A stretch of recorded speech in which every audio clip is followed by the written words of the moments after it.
Yo yo yo, may hapon mga timbal. Curious lang ko kayo ba kay nay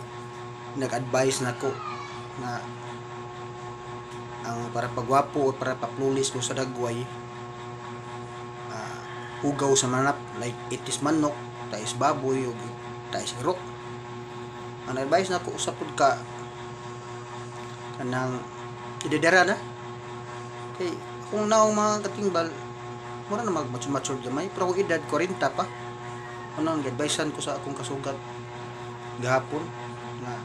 gusto ka mo bata ng dong hidhiri na imong dagway og kuan itis manok or tais baboy or tais irok ako ni suyan makatimbal og bupuhon kita na ko paghidit ko na ba epekto na mo blooming ba ko or bata-bata ba ko manyan lang mo bata-bata gamay taon kay atong sundo na mga tambag sa mga katigwangan kay dili naman na dautan para mas atong kayuhan yung timbal yo yo yo